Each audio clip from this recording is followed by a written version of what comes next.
I might be dissident number one, but that's not because I'm the only dissident. There are very fine men and women all over the world who smell a rat, who understand that they're being lied to, who realize that this tidal wave of one-sided war psychosis and propaganda is not healthy for any free society.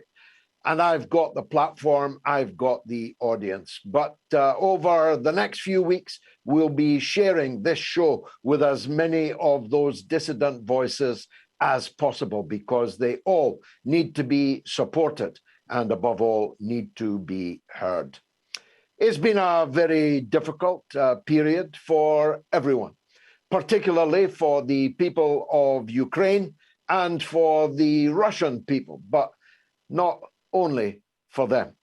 This is a war that never needed to happen. It never needed to be started 8 long years ago, 14,000 dead Ukrainians ago.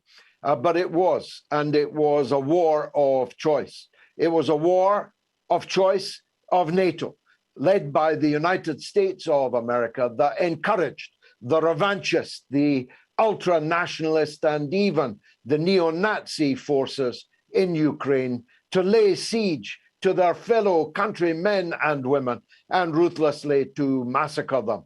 The fact that not a lot of people know that is part of the problem in this story. You heard me famously say some years ago, when Israel was invading Lebanon, the clock doesn't start when Sky News turns up. It doesn't start when the Twibbons start going up on social media.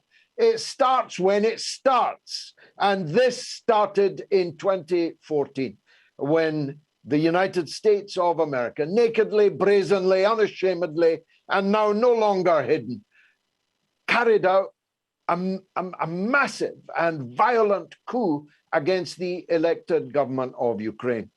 The elected government of Ukraine and its president were overthrown. Its president had to flee for his life. The parliament building was set on fire, and members of that parliament were at gunpoint forced to sign a raft of laws which made the 30% of their country who are ethnically Russian and speak Russian outlaws inside their own country. The people of Eastern Ukraine, of whom I speak, declared immediately that they would not live as hunted foreigners in their own country, and so armed themselves and formed themselves into what they declared were independent republics. And the Ukrainian armed forces, armed by the West, funded by the West. How did Zelensky get $1.3 billion in his bank account offshore, revealed in the Pandora Papers? That's quite a lot of money for a comedian, even a good one. And it's certainly a lot of money for a president who's only been in office 2 years. Where did he get the $31 million villa in Florida? That's a lot of money for a comic also. But more of that later. This is where this all started. If you are pretending it started 13 days ago, then you are either a fool or a knave. You are either someone who's been deliberately misled, or you are one of those deliberate deceivers. And you will be unmasked as events continue to march. This started in 2014, not in 2022, and it's time for it to stop. This war is a bloody one. All wars are bloody.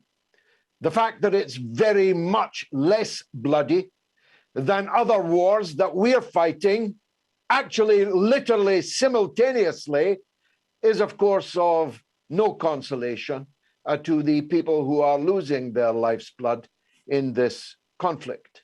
Although it is a point worth making, that there are no ribbons for the people of the Yemen who are being torn to pieces by British and American armaments, by the Saudi Arabian and the United Arab Emirates Air Forces, with British and American military officers in the command and control centers, guiding the planes that are delivering the bombs that were sold to them by us and are massacring the Yemeni infants, women, old people.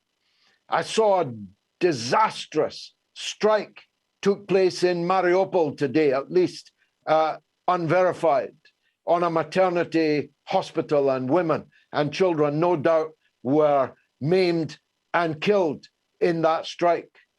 I'm heartbroken if that is true, literally heartbroken as I would have been if the Islamist maniac who tried to do the same in the Liverpool Women's Hospital had managed to get through. As heartbroken as I was when the hospitals in Yemen were leveled, when the hospitals in Gaza were bombed and rocketed, when the medics were murdered in their uniforms, in their ambulances, in Gaza, over and over again. If you were not one of those who cared about those medics, who cared about those women and children, then you are a hypocrite. You may have the alibi that you're an idiot and you knew none of these things, but if you're watching me, you're on social media, and if you're on social media, then ignorance is a choice. The truth is but a couple of keys away on your keyboard. You may have that alibi that you are an idiot, but on the other hand, you may be one of the mechanized battalion of liars who want people to think that this war in Ukraine began just 14 days or so ago. You may be one of the people who made apologia for the people massacring people in Yemen. You may be one of the Westminster Friends of Israel who say that Israel is only trying to defend itself when it kills medical personnel, patients desperate for cancer treatment across the border who die on the other side of the checkpoint. You may be one of those. How can I tell? But whoever you are, at least you've come here and you're going to hear the other side of the story. First, I want to deal with the issue that I broke to most of you. Some of you already knew, but most of you did not know. In the Sunday Mother of All talk shows, when I broke the story to you that Russia had discovered biowarfare labs in Ukraine, paid for, fully funded by the United States of America. I broke this story to you because it was, I said, a game changer. I broke this story to you because of its almost apocalyptic importance. If there had been no WMD in Iraq, but there was WMD in the Ukraine, and that moreover it was held by a Ukrainian government in the hand of the United States of America, and if it was the United States of America that was paying for the biowarfare research, not far from the Russian border, well, that would be a game changer, would it not? The Chairborne division immediately went to work on me. It was Russian propaganda, they said. It was a lie, they said. There were no biowarfare labs in the Ukraine, they said. For 24 hours, that bombardment continued until Victoria Nuland, a name to reckon with in the whole story of the Ukraine, appeared before a Senate committee in Washington. Under questioning from Senator Marco Rubio, Victoria Nuland revealed that there were indeed biological warfare laboratories in Ukraine, that the United States was indeed funding them, and in great dread of the Russians getting their hands on them. Later, that was amended to, well, they're quite innocent biolabs, you know. They're only researching pathogens, only in Ukraine, only right next to the Russian border, but they're only researching innocent pathogens, in which case, why are you worried about Russia getting its hands on them? If it was research into the common cold and influenza that you were doing, Ms. Newland, you wouldn't be remotely concerned about Russia getting its hands on your biowarfare laboratories. It is one of the most significant developments of the war, and therefore has been virtually completely ignored by the mainstream media, blaring out its ceaseless 24/7 twibband propaganda. If that's all you want to watch and hear, again I say you're an idiot, because even someone that hates me, even someone that hates my perspective on this conflict would be an idiot if they didn't want to hear it. They'd be an idiot if they didn't want to watch it, read it. What kind of people would you be if all you wanted to watch, listen to, and read was the propaganda that your masters wanted you to? Well, I'm sorry to say, you may be an idiot, but you're not alone. You are plentiful.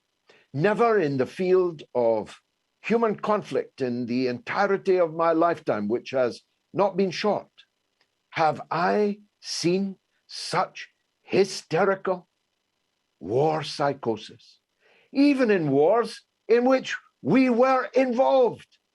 We're not even in this war on the face of it. And yet the British public has been completely militarized. Our football games have been taken over by war propaganda. You go into Marks and Spencer, as I did in an unnamed English town yesterday, you're practically chugged to give £1 at the checkout for Ukrainian relief.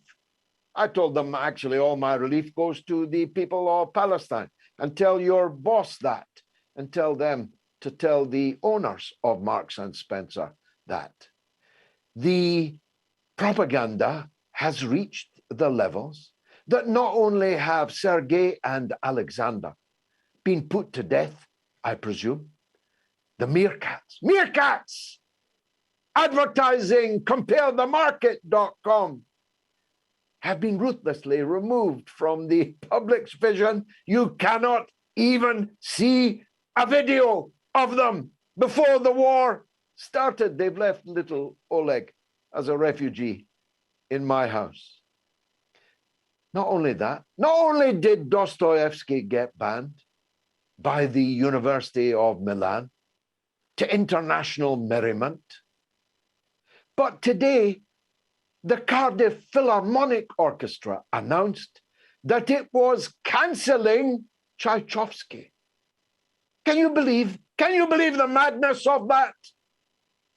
Tchaikovsky, the giant of classical music, is no more. What are you going to do next? Cardiff Philharmonic Orchestra, build a bonfire and throw the long-playing records of Tchaikovsky on the flames? Perhaps you can synchronize it with the University of Milan. They could burn Dostoevsky's books at the same time. Have you people gone mad? What does Tchaikovsky and Dostoevsky have to do with Russia in 2022? They didn't even live to see the Soviet Union, you fools. Never mind the 21st century. This madness, Russian vodka. People are pouring their own Russian vodka down the sink and filming themselves doing it. This is a war that we're not even in. Let me go to the second of the important developments this week. From Idlib, with love. Thanks to Turkey, through the now reopened Turkey hub Islamist fighters have turned up in the Ukraine to fight alongside the Nazis in the Ukraine, who are dipping their bullets in pig fat in order to kill Russian Muslim forces. Al-Qaeda, brought to Europe by the Ukrainian government with the support of your government, wherever you are in the Western world. What could possibly go wrong? Al-Qaeda, ISIS, coming to a high street near you once this is all over. This is a very important development, is it not? Hundreds and hundreds of Islamist fighters coming from Idlib in northern Syria, in the Al-Qaeda heartland, and being brought into the heart of Europe. That's important, isn't it? Well, you know it is important because the mainstream media, again, have almost completely ignored it. Now, thirdly, I want to deal with what we might call blowback, what we might call the boomerang, what we might call the struggling mightily to lift a huge stone only to drop it on our own feet.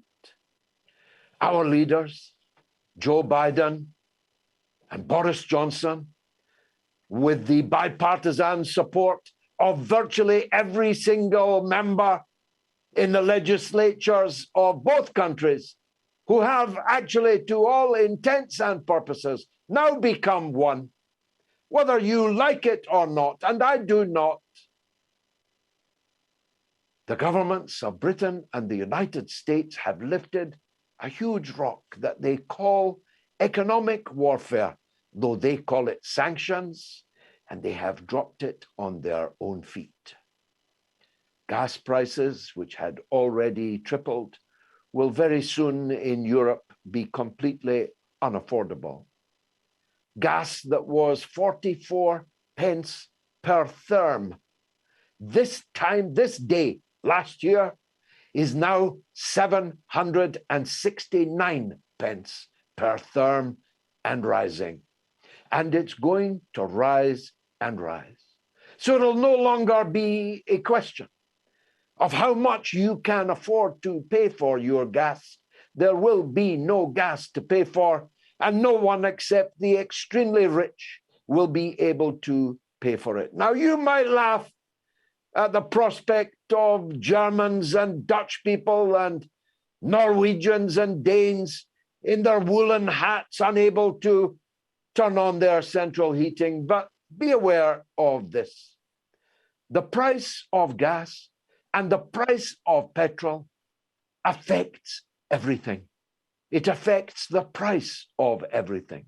It affects the ability of every factory and workplace, every wheel to turn, every spark to fly. Nothing can happen without energy. And because our energy policy has been written by a 14-year-old schoolgirl, we have no alternatives to Russian oil and gas here in Europe, especially on the mainland, in the European Union, that we thought we'd left, but it turns out we have not. Our energy policy has destroyed our coal mines. Britain is built of coal. We have 1,000 years of coal underneath our feet, except it's all been flooded. In the interests of the environment, you understand, you're going to freeze and potentially go hungry in the interests of the environment. When you can no longer afford petrol or diesel for your car, and that day is coming very soon. It's just as well they don't price petrol in gallons now in the United Kingdom, because if they did, you'd know that you are virtually at £8 a gallon. And that by the end of this month or the month after that, you may be at £10 per gallon. meaning that you can afford to drive virtually nowhere at all. But don't worry, Sadiq Khan has built a lot of bicycle lanes for you. Our sanctions are self-harming. They are a gigantic act of self-harm. Russia has just announced the list of countries and the list of commodities and raw materials that will no longer be allowed to be exported from Russia to a list of named and specific countries, one of which is ours here in the United Kingdom, and one of them is yours out there in the United States of America. No oil, no gas, no wheat, no neon, no nickel, no silver, none of the precious metals that are required for all the important industrial and technological functions that take place in our economy, in our country, all banned, all in the name of sanctions. Russia, meanwhile, has sold every cubic liter of gas to its east. It has sold every bushel of its wheat to its east. It will supply these vital commodities in abundance to its east. We are led by men who did all this rather than announce that Ukraine will never join NATO. Just think about that. That's what this war is all about. Rather than state that Ukraine would be a neutral country, neither east nor west, like Switzerland, that it will not join any military bloc, it will not have anybody else's foreign military weapons on its soil. Rather than just say that, all of this blood has been spilt. And all of this economic ruin has been wrecked by our leaders, our governments. Makes you wonder, huh? Doesn't it make you wonder? Now, in the course of, let me check, what's the time? Nobody's telling me the time. It's 7:25. I've been speaking for 25 minutes. Just another couple of minutes, if I may. The economic ruin and the blood and gore, whilst of course nothing like the first 13 days of the Anglo-American attack on Iraq, there are civilian casualties in Ukraine, but they are numbered in the hundreds. 13 days into our invasion of Iraq, the civilian casualties were numbered in the hundreds of thousands. Hundreds of thousands were dead by this stage of the Anglo-American invasion and then occupation of Iraq. But several hundreds is far too many. Several hundreds to be added to the 14,000 in the last 8 years in eastern Ukraine is far too many. This war must end. It will end one way or another. It will end with Ukraine as a neutral country, either by its own declaration or by its conquest.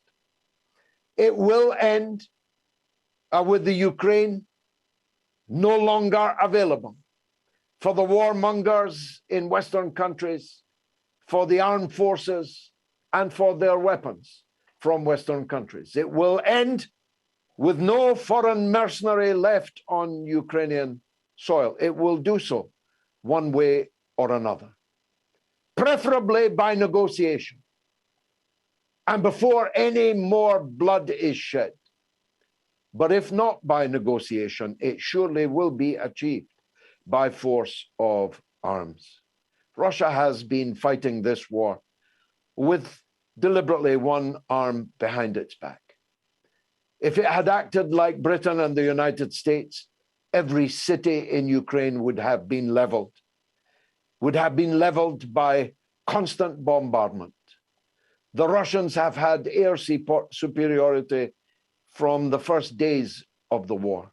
There would be no building left standing with ultra-nationalists or Nazis inside it if Russia had behaved as Britain and America has behaved. But thank God they have not, even though it has cost them military casualties not to do so. Having to take some place by land force is, of course, a much more expensive way from the point of view of your own casualties. But thank God that they have. Pray to God that this conflict ends now. It's only going to end one way, and no amount of NATO weaponry being stuffed down the throat of the Ukrainian people is going to change that outcome. Everybody with any sense who knows anything about the military out there already knows that.